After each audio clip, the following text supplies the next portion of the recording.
క్రీస్తునందు మీకు శుభోదయం. ఆదికాండము 12వ అధ్యాయము 3వ వచనము. నిన్ను ఆశీర్వదించు వారిని ఆశీర్వదించెదను, నిన్ను దూషించు వారిని శపించెదను. భూమి యొక్క సమస్త వంశములు నీ యందు ఆశీర్వదించబడినని అబ్రాహాముతో అనగా.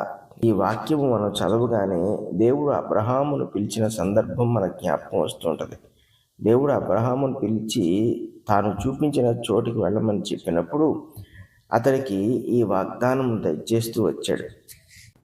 అయితే గొప్ప సంగతి ఏంటో తెలుసా? ఈ వాగ్దానము ఇప్పటికీ నిలిచి ఉన్నదని నీకు తెలుసా?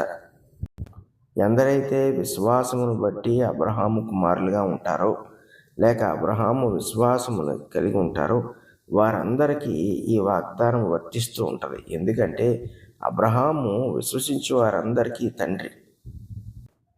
అంతేకాదు, భూమి యొక్క సమస్త వంశములు నీ యందు ఆశీర్వదించబడును అంటున్నాడు దేవుడు. అంటే ఈ మాటను ఎందరైతే అబ్రహాముకున్న విశ్వాసమును బట్టి కలిగి ఉంటారో వాళ్ళందరికీ కూడా ఈ వాగ్దానం వర్తిస్తూ ఉంటుంది.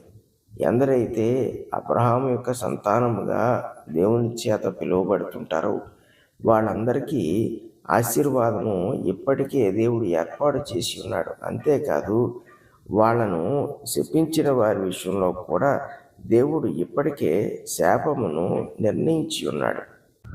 మనలను దూషించుచున్న వారి విషయంలో అందుకే మనము ఆయాసపడిన అవసరం లేదు. అబ్రహాము ఎందుకు నెమ్మది కలిగి తన ప్రయాణాన్ని కొనసాగించాడు? నిరీక్షణతో దేవుని వైపు చూచుచూ ఎటువంటి ప్రతీకారేచ్ఛలు లేకుండా అతడు తన ప్రయాణాన్ని కొనసాగించగలిగాడు. కారణం ఏంటంటే దేవుడు ముందుగానే అతనిలో ఈ మాటను ఉంచుట ద్వారా శత్రుత్వమును ఏర్పాటు చేసుకునే అవకాశమును అతని మనసుకు ఇవ్వలేదు. అతని తలంపుల్లో ఇది ఉండనవసరం లేదనే సంగతిని దేవుడు అతనికి ముందుగానే తెలియజేశాడు. అందుకే దేవుడు కూడా ఇంకొక చోట అంటూ ఉంటాడు, ప్రతీకారము తీర్చుకోవడం మీ పని కాదు. ఇదే మాట పౌలు రోమీయులకు రాస్తూ 12వ అధ్యాయంలో కూడా లేఖనంలో రాయబడి ఉన్నది అని చెబుతూ ఏమంటాడంటే, ప్రియులారా, ప్రతీకార ఇచ్చలు మీరు కలిగి ఉండకండి అంటాడు. అంటే ప్రతీకారము తీర్చుకునే స్వభావం మీరు కలిగి ఉండకండి. ఎందుకంటే దేవుడు ప్రతీకారము తీర్చుకుంటాడు. దేవుని ఉగ్రతకు చోటు ఇవ్వండి అంటున్నాడు. ప్రతీకారము తీర్చుకుంటే నా పని అని దేవుడే చెప్తున్నాడు అనే సంగతిని పౌలు సంఘానికి జ్ఞాపకం చేస్తున్నాడు. ఇందును బట్టి అర్థం చేసుకోగలిగింది ఏంటి అంటే, మన శత్రువుల విషయంలో, మనల్ని దూషించే వారి విషయంలో, మనల్ని ఇబ్బంది పెట్టేవాళ్ళ విషయంలో, బాధ పెట్టేవాళ్ళ విషయంలో మనము ఎంత మాత్రము చింతపడిన అవసరం లేదు. వాళ్ళను ఎలాగ మనము జయించాలా అనే ఆలోచన కూడా మనం కలిగి ఉండక్కర్లేదు. దేవుని యందు విశ్వాసం ఉంచి నమ్మికతో ఆయన మనకు అనుగ్రహించిన ప్రయాణము మనం కొనసాగిస్తే అదే చాలు. ఎందుకంటే విశ్వాసమును బట్టి జీవిస్తూ దేవుని కొరకు ఆయన కోరిన క్రియలను మనం నెరవేరుస్తున్నప్పుడు దేవుని పనిని మనం కొనసాగిస్తూ ఉంటాం. కాబట్టి దేవుడు మన విషయంలో ఆటంకంగా ఉన్నవారందరినీ ఆయన తప్పించేస్తూ ఉంటాడు. దేవుడు ఇప్పటికే మన దూషించిన వారిని శపించి ఉన్నాడు. అది ఆయనే చెప్పేశాడు అన్నమాట. నిన్ను దూషించిన వాళ్ళని నేను శపిస్తాను అన్నాడు. అబ్రహాముకి ఇచ్చిన వాగ్దానము ఈ రోజు వరకు కూడా అది నిలబడి ఉంది. ఎందుకంటే విశ్వాసమును బట్టి పొందిన వాగ్దానము అనేక విశ్వాసులకు అతను తండ్రిగా ఉన్నప్పుడు, అనేక వంశములు అతని యందు ఆశీర్వదింపబడుతున్నప్పుడు ఈ ఆశీర్వాదపు వాక్యము కూడా విశ్వసించున్న వారందరికీ వర్తిస్తూ ఉంటుంది. కాబట్టి మనము ఆశీర్వాదములు పొందిన వారముగా దేవుని కొరకు ఎదురు చూచుచు క్రీస్తునందు జీవించు వారముగా ఉన్నట్లయితే ఎన్నో సంగతులను, ఎన్నో విషయాలను మనం పట్టించుకోవాల్సిన అవసరం ఉండదు. ఎంతోమంది మనుషులను మనము లెక్క చేయాల్సిన అవసరం ఉండదు. అసలు వాళ్ళ గురించి మనము నెగిటివ్గా మాట్లాడవలసిన పరిస్థితి కూడా ఉండదు. ఎందుకు అంటే దేవుడు వాళ్ళ విషయంలో ఇప్పటికే నిర్ణయం చేసేసి ఉన్నాడు. దీనివల్ల మన భారము సులభమైపోద్ది. మన జీవితము క్రీస్తునందు సులువుగా మనము కొనసాగించగలుగుతూ ఉంటాం.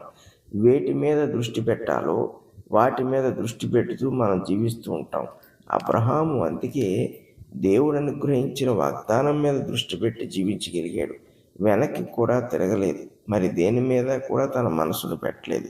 ఎందుకు అంటే తన మనస్సును బాధపెట్టి కలవరపరిచి ఇంక ఏదైనాను వేరే సంగతి తనను దుఃఖపరిచే విషయం ఉంటే వాటన్నిటి విషయంలోనూ కూడా అతడు కలవరము చెందకుండా బలహీనపడకుండా ముందుకు సాగిపోయాడు.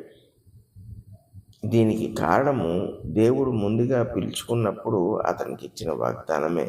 దేవుడు మన పట్ల ఎంత ఆసక్తి కలిగి ఉంటాడంటే మనము ఊహించలేము కూడా.